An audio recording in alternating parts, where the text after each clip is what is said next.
À tout le monde. Bonjour. Nous ne sommes pas contents. Est-ce qu'on peut saluer notre frère de gauche ou de droite, notre sœur de gauche, de droite, de derrière, de devant? Merci de bénir notre voisin, notre frère de gauche, de droite et autres.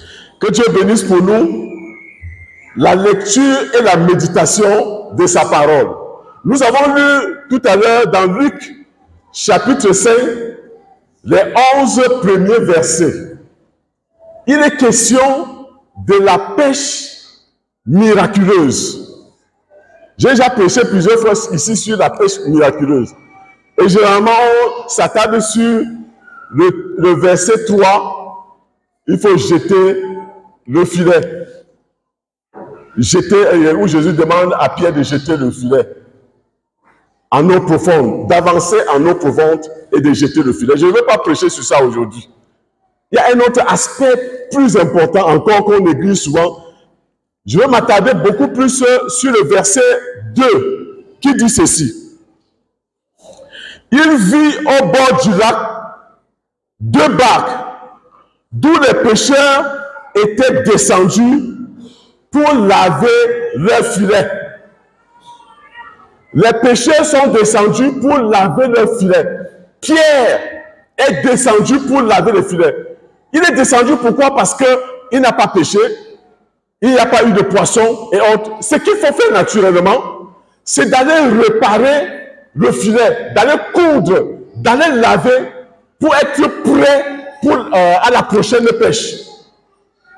D'autres personnes auraient jeté le filet, s'est découragé et parti.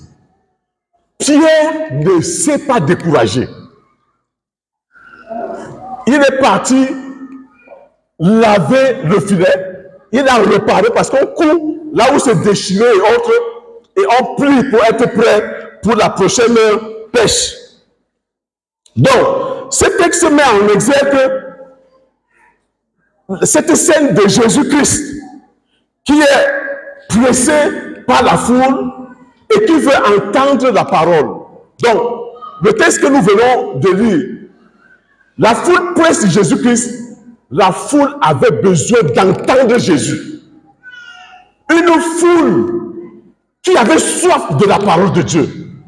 Avons-nous encore cette foule-là aujourd'hui, les gens qui aiment écouter la parole de Dieu? Quand c'est dimanche, ils courent, ils sont là à l'heure, ils veulent écouter la parole de Dieu parce qu'ils ont soif de la parole de Dieu. Notre monde aujourd'hui n'a plus soif de la parole de Dieu. On veut entendre les choses de ce monde. On veut entendre les racontages, les congossas, qu'est-ce qu'on a dit, qu'est-ce que l'autre a encore fait.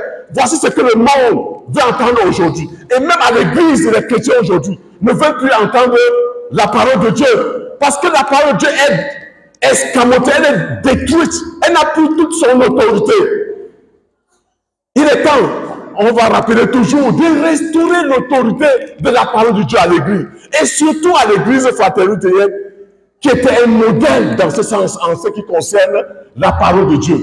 C'est la parole de Dieu qui va nous sauver en ces temps si difficiles, où nous avons les montées des autres, des réseaux LGBT et autres qui montent en puissance aujourd'hui. Pour les réfuter, c'est à travers la parole de Dieu. Et on a vu que le peuple est tombé dans le piège parce qu'ils sont en train de faire des pressions jour et nuit. C'est pour ça que l'autre a démissionné avant, parce qu'il y avait tellement la pression.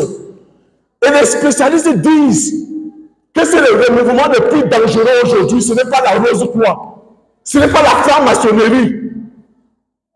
C'est le réseau des homosexuels aujourd'hui. C'est eux les plus dangereux dans le monde. Et ils sont en train de faire des pressions, même sur les gouvernements. Même à travers les dons, à travers leur argent. Ils sont en train de faire des pressions sur des églises. Les églises protestantes en Occident sont déjà tombées parce qu'on fait déjà, on pratique le mariage homosexuel. Même dans les églises luthériennes en Europe, puisque j'en ai assisté à des églises en Allemagne. Il y a cette pression et c'est là en train de venir. Est-ce que nous avons encore soif d'entendre la parole de courir? Je suis dans la joie, comme on me dit, d'aller dans la maison de Dieu pour écouter la parole de Dieu, pour écouter les enseignements, pour que je sois vraiment nourri ravitailler. Et c'est alors que je peux affronter les défis qui sont devant moi. Les défis de 2024. Deuxièmement, il aperçoit. Jésus-Christ aperçoit Pierre et ses compagnons qui lavent les filets après une pêche infructueuse. Vous devez savoir qu'on a affaire ici à des ingénieurs de la pêche, à des spécialistes. On a quelqu'un du ministère de la pêche et de l'élevage ici. Il peut connaître quelque chose. Pierre, c'était un ingénieur. C'est-à-dire que ce sont des spécialistes dans le domaine de la pêche. Ils savent où est-ce qu'il faut trouver les poissons, à quelle heure il faut pêcher les poissons et autres. Quand Pierre fait un rapport que Jésus-Christ, j'ai pêché toute la nuit, du matin, du soir jusqu'au matin et autres, il a fait un bilan au Seigneur Jésus. Et son bilan était vrai. Effectivement, il n'y avait pas de poissons. Il a fait un rapport clair en tant que spécialiste et il a signé. Effectivement, il n'y avait pas. Pour dire que malgré toutes nos compétences et autres, nous avons besoin de cette parole, de cette puissance, de Jésus-Christ qui doit ajouter un plus pour que nous puissions réussir. Ton intelligence ne suffit pas. Ta compétence ne suffit pas. Tu as besoin de Jésus-Christ. C'est quand Jésus-Christ va dire que mon cher ami avance en eau profonde et jette le filet. Il a jeté et ils n'ont même pas pu transporter parce que ça pesait et autres. Mon frère, ma soeur, tu veux réussir. Tu dois te fonder sur la puissance de Dieu, la parole de Dieu. Base-toi sur la parole. Fonde-toi sur la parole de Jésus. Et non sur la parole de tes parents. Mais non sur les paroles de tes compagnons, de tes collègues ou de ceci. Parce qu'il y a tellement de personnes qui se confient à des marabouts, à des ceci et autres. Ils sont là à l'église, ils sont en train de prendre la scène, ils vont prendre la scène. Mais ils peuvent consulter les marabouts, les sorciers. Ils croient à toutes ces puissances, à toutes ces divinités. Ils sont là en train de prendre la scène avec vous. Comment on peut mélanger toutes ces choses? Pourquoi ce mélange? Un chrétien authentique ne mélange plus d'autres choses. La parole de Dieu est suffisante pour que tu aies du succès, pour que tu puisses avoir la réussite dans tout ce que tu entreprends. Même dans ton foyer. Avance en plein nom. Tu te trouves même dans où? Parce que tu es sur les choses superficielles de la vie. Tu es sur les choses, les petites choses, tu es là en train de t'accrocher sur les choses qui ne t'avancent pas. Détache-toi de ces choses et accroche-toi en 2024 sur le Seigneur Jésus-Christ lui-même. Et c'est alors que tu vas réaliser les espoirs et les expériences avec lui. Voilà ce qu'il faut savoir. Troisièmement, on s'attendait à ce qu'après une pêche fructueuse que Pierre soit en train de se reposer parce qu'ils étaient fatigués. Ça, je fais des remarques. Il devait aller se reposer naturellement, aller se coucher, ou alors repartir chercher autre chose. Il n'a pas abandonné, il ne s'est pas découragé. Combien de chrétiens se découragent aujourd'hui? Quand ils font quelque chose là, ils sont déjà vite découragés. Ils abandonnent aussi facilement. On va revenir en conclusion. Je ne veux pas faire une conclusion hâtive. Quatrièmement, Pierre se prépare à travers son filet pour une nouvelle pêche. Quand il parle de parler, il parle avec. Il pense déjà au futur, à l'avenir. Combien de personnes sont introverties? Ils sont renfermés sur eux-mêmes. Ils ne projettent pas l'avenir. Ils ne font pas de projections dans l'avenir. On a dit que la paroisse devait se réunir pour le plan d'action, faire des projections dans l'avenir. Les grandes organisations font des projections à l'horizon, même 50. 50 ans dans les projections, ils font des projections. Mais comment nous sommes là toujours enfermés sur nous-mêmes. On ne peut pas réfléchir. On devait voir ce qui va se passer dans 10 ans, dans 20 ans, dans 30 ans avec cette paroisse. C'est même rédigé au niveau de la planification stratégique. Mais qu'on a parfois, on semble négliger. Alors que ça devait être notre boussole. Même ceux qui vont venir après nous dans 100 ans vont trouver. C'est pour cela que certains spécialistes ont dit, je parlais des missiologues, Ils ont dit que en 2050, si les chrétiens ne bougent pas avec l'évangélisation et la mission, c'est l'islam qui va dominer le monde. Et c'est clair, ça c'est le rapport est clair. Parce que les musulmans ils ont tout mis en place. Et d'autant plus que vous les chrétiens, vous les protestants, et les catholiques qui ont suivi, vous êtes déjà influençables par l'homosexualité. On est en train de détruire l'église. Et l'islam, ils sont un peu forts dans ce domaine, tu ne peux pas les perturber par rapport à l'homosexualité. Si vous trouvez ces cas, ce sont des cas isolés. Un musulman est prêt à prendre son couteau, la bombe, à les détruire à cause, parce que vous êtes des impies, de ceci et autres. Ce sont les musulmans qui vont tenir par rapport à leur foi. Parce qu'on vous a pénétré déjà en tant que chrétien pour vous déstabiliser. C'est pour ça qu'il faut tenir ferme afin d'avancer. L'autre point, et quand Jésus lui demande d'aller en eau profonde, il est prêt parce qu'il prend toujours soin de son filet, que son filet est toujours prêt pour la pêche. Est-ce que nous sommes prêts? Est-ce que nos filets sont toujours prêts pour la pêche? Si Jésus-Christ revenait maintenant, est-ce que nos vases sont remplis? Dieu! Si Jésus-Christ vient de surprendre à 24 heures, à 1 heure, à 2 heures, il va te trouver dans quelles conditions? Que tu vis même que tu étais même en désaccord avec ton mari, tu es avec la colère. Que tu es meurtri même et autres, il ne va pas te prendre. Tu ne seras prêt par rapport au retour de Jésus-Christ. Pierre était un homme prêt à tout moment, très disposé à tout moment. C'est pour cela que, c'est-à-dire le point suivant, ceci permet à Pierre de saisir l'opportunité. C'est le thème de ce message. Saisir l'opportunité. Chacun doit apprendre à saisir l'opportunité. Pour saisir l'opportunité, il faut être prêt. Puisque Jésus-Christ arrive à l'improviste et trouve Pierre, qui était déjà prêt, il a dit que prends ton filet. Si son filet n'était pas prêt, il devait avancer comment? Il devait jeter le filet comment? C'est parce que c'était un homme prêt. Il y a des opportunités dans ta vie. Devant toi, il faut être toujours prêt pour saisir les opportunités qui se préparent, qui se présentent à nous. Donc le filet représente quoi? Le filet représente nos activités de tous les jours. Tu es quoi? Tu es médecin, tu es enseignant, tu es pasteur, tu es évangéliste, tu es Bayam Salam, tu es étudiant. Prends soin de cette activité. Tu es ingénieur, prends soin de ce que tu fais et fais-le bien.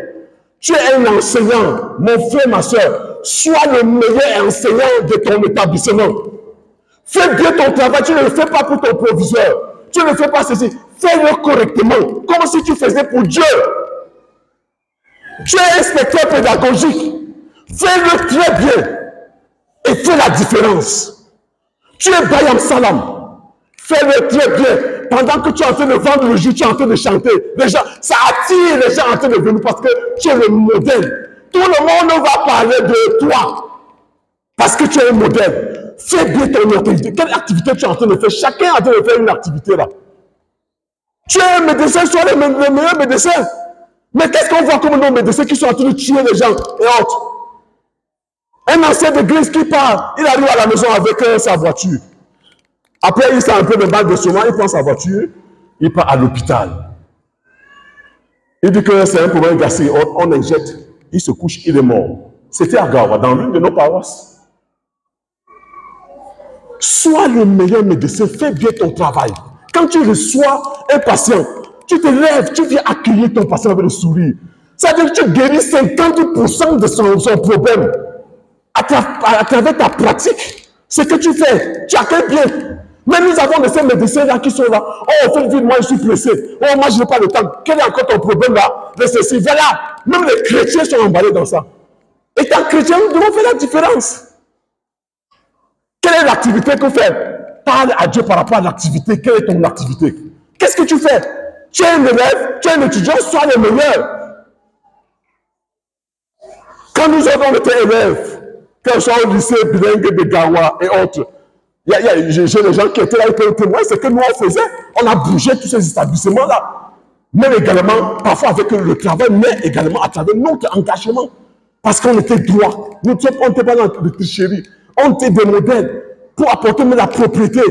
Même dans le groupe biblique, les toilettes de l'établissement, si on punit quelqu'un, c'est là-bas qu'on t'envoie. Parce que c'est rempli comme ça de caca. Mais les gens ne voulaient pas aller là-bas.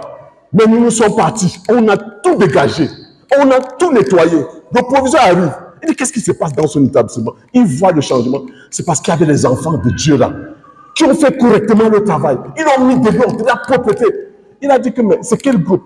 Mais autorisez-les à fonctionner normalement. Il a autorisé, il dit qu'il venait me voir. Il a donné l'autorisation pour qu'il faut, qu'on a besoin de tels enfants dans l'établissement.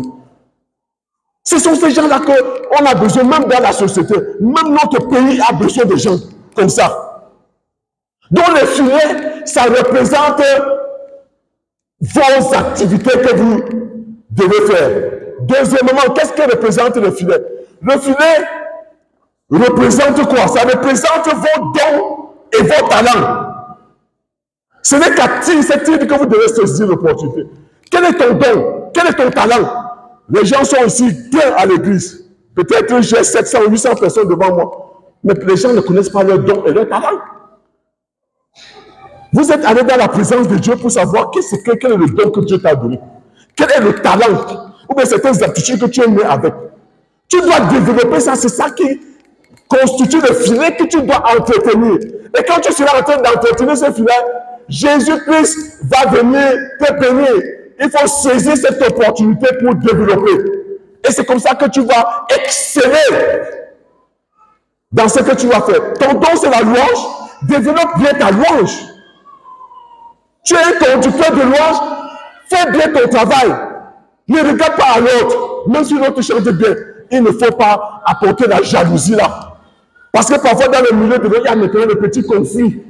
Pourquoi l'autre chante bien? Pourquoi c'est moi qui dois chanter? Ça c'est charnel déjà. Dieu n'est pas là.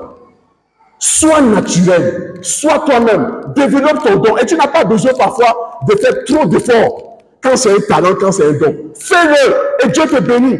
N'entre pas dans le conflit. N'entre pas dans le problème. Quel est ton don? C'est l'évangélisation. Mets-toi pour évangéliser. Quel est ton don? C'est le suivi. Il y a des gens qui ont le don pour donner même, pour l'évangélisation. Il sait que je dois mettre de l'argent. Je ne peux pas sortir pour aller évangéliser. Mais je dois mettre de l'argent. Je n'ai pas assez de temps. Comme un frère qui est dans une grande banque là-bas au Burkina Faso, il a appelé le responsable d'un mouvement. Il dit que moi, je suis très occupé. Il coordonne un peu les choses au niveau de la banque, au niveau de l'Afrique. Je n'ai pas de dents. Mais mon domaine, c'est l'évangélisation. Mais comme je ne peux pas sortir, chaque mois, vous venez, je mets tel million pour l'évangélisation. Celui-là est en train de banquer pour le ciel, pour le paradis. Ne soyez pas surpris que vous ne le voyez pas sur le champ de mission, mais il va occuper une place spéciale là-bas au paradis. Alors que toi ici, tu es en train de courir dans les activités et autres. Quel est ton don? Identifie ton don. Tu as le don de guérison. On a besoin, il y a tellement de malades, certaines maladies qui ne peuvent être guéries d'une façon spirituelle que Dieu fait. On a besoin de maladies chroniques et autres, des gens qui doivent avoir ces dons. On doit développer les dons du Saint-Esprit dans cette paroisse pour que les gens qui sont en quelqu'un se lèvent et prient pour une personne et la personne est guérie. Pourquoi on n'a pas ces dons-là ici dans cette paroisse? Ou bien on étouffe les dons spirituels ici? Qu'est-ce qui se passe? Est-ce que nous les étouffons? Nous ne laissons pas développer les dons spirituels dans cette paroisse. Quelqu'un a dit que quand il est dans une paroisse, il dit que quand il veut se lever pour faire développer son don, il y a un pied qui est déjà au-dessus de lui en train de l'enfoncer, de l'appuyer. Il y a des pieds qui sont en train de détruire certaines personnes ici dans cette église. Je me lève contre ces pieds-là au nom de Jésus. Pour que les dons se développent. On a besoin des gens qui ont des dons, de délivrance. On a un exemple là même avec le pasteur. Parfois même certains démons, quand il arrive quelque part, le démon s'éteint directement. On a besoin de ces dons pour développer au sein de l'église. Dans tous les domaines, il faut développer ces dons. Dans tous les domaines, les dons de connaissances. Quand il est là, il peut dire ce qui se passe également et autres. Et l'église est épanouie, l'église peut avancer. Développer les dons et les talents que nous avons dans notre paroisse. N'empêchez pas cela. Laissons cela que nous puissions, que l'église puisse être épanouie. Je vais conclure en 4 points. Et rapidement. Et je vais prendre des exemples peut-être que nous connaissons déjà. Le premier point, il faut saisir toutes les opportunités. Saisissons à partir d'aujourd'hui toutes les opportunités qui se présentent à nous. Nous ne devons pas négliger les faibles commencements. Ne négligez pas les petites choses. Ne négligez pas les petits dons, les petits talents. Ne négligez pas les petites activités. N'attendez pas à être recruté dans la fonction publique à tel poste. Non! Tu vends le charbon, fais bien ton travail. Il ne faut pas négliger comme Tabitha dans la Bible, jusqu'à ce qu'elle devienne une référence parmi les grandes femmes de foi dans la Bible. À travers ce qu'elle faisait seulement, les petites choses. Comme Pierre, on était en train de voir Pierre, il n'a pas négligé, il a saisi son opportunité et il a réalisé la meilleure pêche du monde, de sa vie. Comme David était en train de, c'était un petit enfant, il était en train de berger en brousse. Pendant qu'on est en train de choisir le roi d'Israël, ses frères étaient là, les grands frères étaient là assis, ils attendaient qu'on le choisisse et qu'on vienne le roi. Le prophète demande, est-ce qu'il n'y a pas un... Vous êtes sûr que tout le monde était là? On a négligé parce que c'est un enfant et autres. On dit que oui, tout le monde est là. Sauf qu'il y a un petit là, il est derrière le truc. Le prophète dit, allez le chercher. On est parti chercher l'enfant et c'est lui qu'on va oindre. Vous voyez un peu ce que Dieu fait? Dieu peut laisser les grosses têtes ici là et te viser seulement pour te lever. Que cette année soit l'année de ton élévation. David a été élevé, il a été ouais parce qu'il était en train de mener une activité négligée.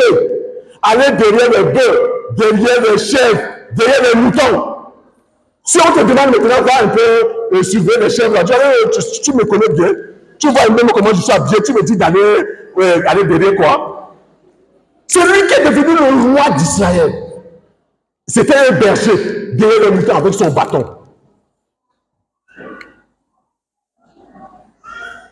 Développez vos talents. C'est le premier point. Saisissez toute opportunité. Vous connaissez le président du Brésil? Vous connaissez, il s'appelle Lula. Il était parti, après il est revenu. Vous savez ce qu'il était? C'était un cordonnier. Le président Lula était un cordonnier. Cirer les chaussures, coudre les chaussures et autres. Après, il a commencé par développer. Avoir une boutique. Après, conduire, construire beaucoup d'autres, transformer un peu en usine et être le président maintenant de tout le cordonnier de la ville et de tout le pays. Et c'est comme ça qu'il est monté, il est devenu président de la République. Ce n'était pas sorcier. Il est parti à partir d'un simple commencement. Deuxième point, j'ai dit qu'à deuxième, il faut écouter la voix de Dieu et obéir. Pierre a écouté la voix de Dieu et il a obéi. Combien aujourd'hui les chrétiens n'écoutent plus la voix de Dieu? Il y a tellement de bruit que Dieu nous parle et nous ne sommes plus sensibles. C'est pour ça qu'il dit dans Apocalypse chapitre 3, le verset 20, « Voici, je me tiens à la porte et je frappe. Si quelqu'un entend ma voix et ouvre la porte, j'entrerai chez lui, je souperai avec lui et lui avec moi. » Jésus-Christ se tient dehors, il n'est pas dedans. C'est parce qu'il y a trop de bruit dedans. Ça tourne, vous avez augmenté le volume des choses, des bruits de vos activités qui sont inutiles, que vous n'entendez plus la voix de Dieu. Écoutez la voix de Dieu et obéir. Vous allez voir comment vous allez réussir dans vos entreprises, dans tout ce que vous allez entreprendre, même dans la mission. Vous connaissez Jeunesse en mission. Qui a fondé Jeunesse en mission? Il s'appelle Loren Cunningham. Il est mort dernièrement, l'année passée. C'est l'un des plus grands mouvements répandus dans le pays dans l'évangélisation et la mission. Vous savez comment il s'est engagé? Dieu lui parle, il n'écoute pas. Dieu lui parle, il n'écoute pas. Il était donc en train de construire dans le gratte-ciel là-bas. Loin, sur plusieurs étages, il était avec les maçons, les coques, en train de construire là-bas. Bam! Il chute. À partir, je ne sais pas si c'est 10e ou 20e étage, il chute pour tomber au ciel, au sol. Entre là où il tombe là-bas, au 20e étage, et le sol, il a écouté Dieu et il a pris l'engagement. Il dit que Dieu, si je tombe et que je suis encore en vie, le lendemain, je suis en mission. Il a pris son engagement pendant qu'il était en train de tomber. Il a réglé son compte avec Dieu. Effectivement, il est tombé. Il n'était pas fracturé. Le lendemain, il a abandonné toutes ses activités. Il est parti en mission. Il a créé ce qu'on appelle jeunesse en mission aujourd'hui. Écoutons la voix de Dieu et obéissons. Dieu nous parle. Même maintenant, il est en train de parler à beaucoup de personnes. Dans tel domaine et dans tel autre. Écoute la voix de Dieu. Quatrièmement, pour finir, non? Oui, non, troisièmement. Ah, vous me suivez bien. Ah, c'est très bien, que Dieu vous bénisse. Est-ce que vous me suivez aussi? Très bien. Troisièmement, persévérer dans le travail. Persévérer dans le travail. Si tu commences un travail, on a vu déjà avec Pierre, il ne s'est pas découragé. Il a toujours persévéré, même si parfois c'est difficile. Même si parfois vous croyez que ça ne marche pas. Parfois Dieu est en train de te former. Moïse a fait combien d'années dans le désert? 40. Parce que Dieu le formait. Il a voulu faire du travail de lui-même. Il a échoué, il est parti prendre le bâton, tuer l'Égyptien et autres. Il a voulu faire de lui-même. Dieu a voulu le briser, travailler ses caractères et autres. C'est quand il était prêt à partir en ce moment-là que non, lui il allait délivrer le peuple lui-même. Il a échoué. Dieu le fait tourner en rond pendant 40 ans dans le désert pour travailler son caractère. Quand les 40 ans sont finis, Dieu dit que va maintenant, il dit qu'il ne part plus. Tu sens déjà un homme qui était déjà prêt. Il dit qu'il ne part pas. Parce qu'il sait que par ses forces, il ne peut pas réussir. Ce n'est qu'avec Dieu. Et c'est que grâce à Dieu qu'il est parti et il a réussi. Un autre exemple. Le colonel Sander, j'ai donné ici des KFC. Le monsieur de la restauration rapide à travers les frites de poulet. Dans la restauration qui s'est imposé, KFC, un peu comme McDonald's, qui s'est imposé dans le monde. Il a échoué plus de 200 fois. Il n'a jamais abandonné. N'abandonnez jamais, persévérez. Allez jusqu'à la fin, même dans la prière, il faut persévérer. N'abandonnez pas. Quand tu pries, tu n'as pas encore l'exaucement. N'abandonne pas, prie toujours. J'ai des cahiers dans mes débuts. Je marque toujours mes sujets de prière. Je mets la date où j'ai commencé et la date que je vais avoir. Tant que je n'ai pas l'exaucement, je n'abandonne pas. Et je dois venir mettre ma date que Dieu m'a exaucée. Et j'avais donné cet exemple ici de cette femme qui priait pour avoir un enfant. Elle prie, elle jeûne, elle part à l'église. Elle se met à genoux encore en train de prier. Dieu a déjà dépêché un ange avec un enfant pour venir déjà remettre. Pendant que l'ange était à côté avec le bébé pour lui remettre déjà, son téléphone sonne. Quand on l'appelle ceci et autre, elle commence, boum, elle court. L'ange était déjà à côté pour lui remettre le bébé. Elle est passée à côté de sa bénédiction. Beaucoup de personnes ici sont en train de passer à côté de leur opportunité de la vie. Parce qu'ils ne persévèrent pas. Ils ne sont pas engagés. Ils se découragent. Ils sont là. Si tu veux, tu pleures, continue. Tu poses les questions au Dieu. Pourquoi, Seigneur, le truc comme ça? Persévère. Comme cette femme. Elle a prié pendant des années pour son frère, pour qu'il se convertisse. 10 ans, 15 ans, il ne se convertit pas. Elle s'est fâchée. Elle entre dans sa chambre. Elle prend une chaise et dépose. Elle s'assoit sur le lit. Il dit que Dieu vient t'asseoir ici. Je vais te parler. Ça fait plusieurs années que je suis en train de prier pour mon frère. Qu'est-ce qui se passe? Que tu es incapable de le transformer? Que tu es en train de faire des trucs comme ça que tout? Moi, je sais que tu es Dieu et que tu peux le transformer. Et je sais que tu vas le faire. Merci beaucoup, je vais reprendre ma chaise. Elle a repris sa chaise. Le lendemain, il y avait campagne d'évangélisation dans leur village. Comme par hasard. Vous n'aimez pas hasard, par grâce.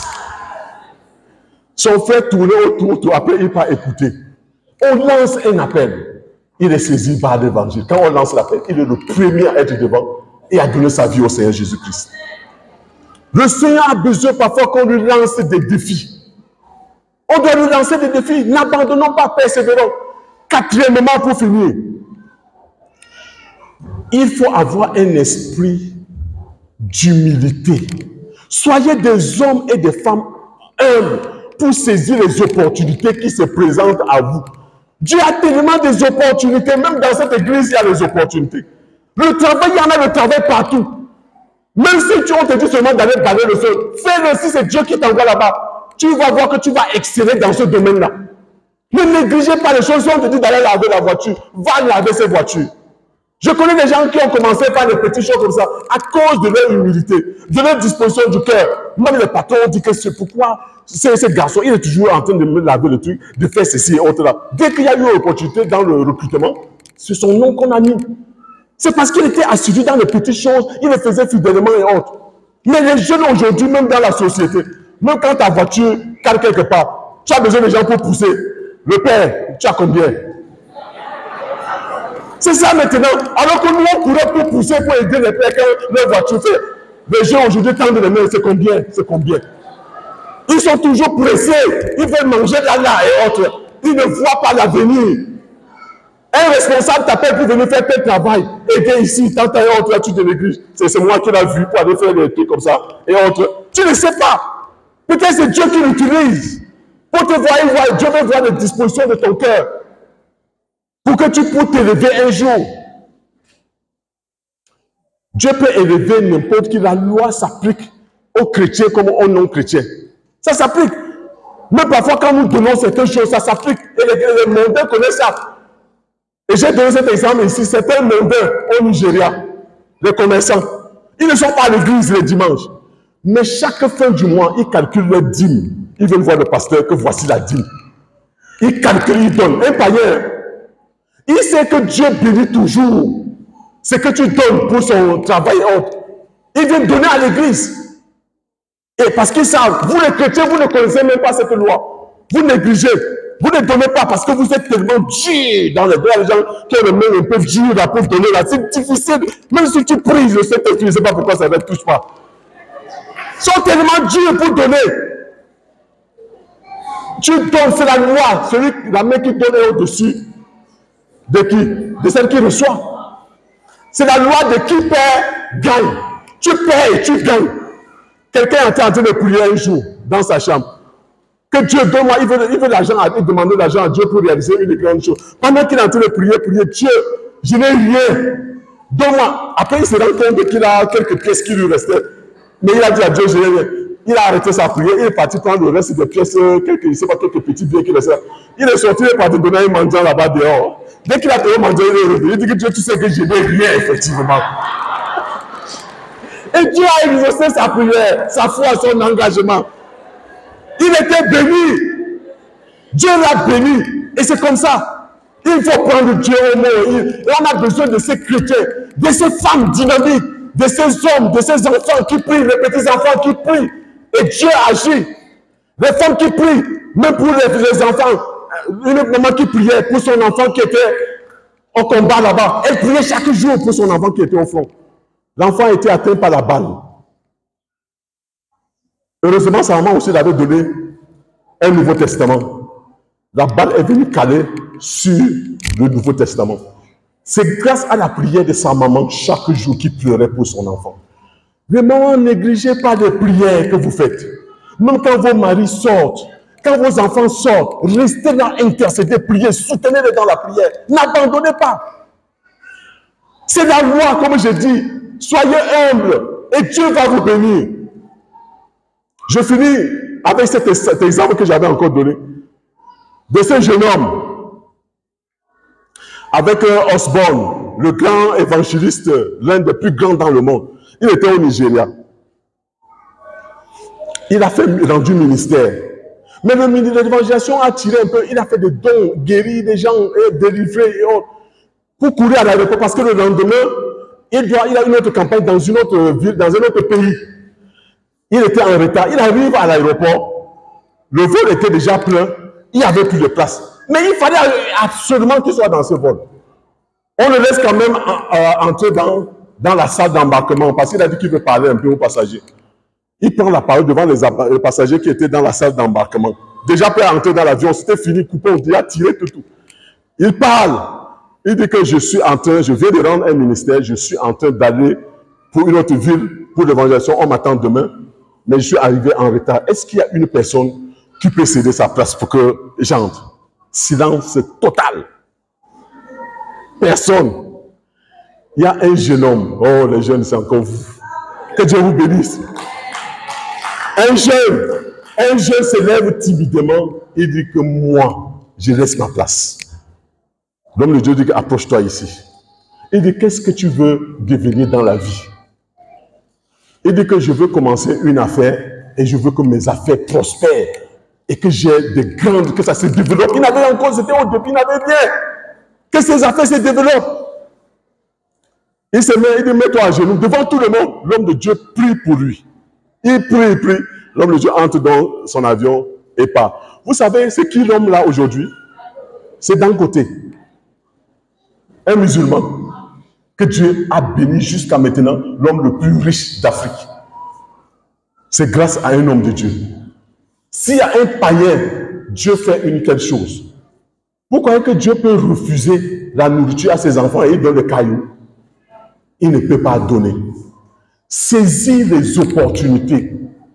Développe tes talents, tes activités, tout ce que tu as en tête. Fais-le bien, fais-le de bon cœur. Ne mets pas la jalousie là-bas. Ne mets pas les rancunes là-bas. Fais-le, développe-le. Ne regarde pas aux personnes. Mets-toi au travail et Dieu va te bénir. Est-ce qu'on peut se lever et on prie tous ensemble? Tout le monde se lève et on prie.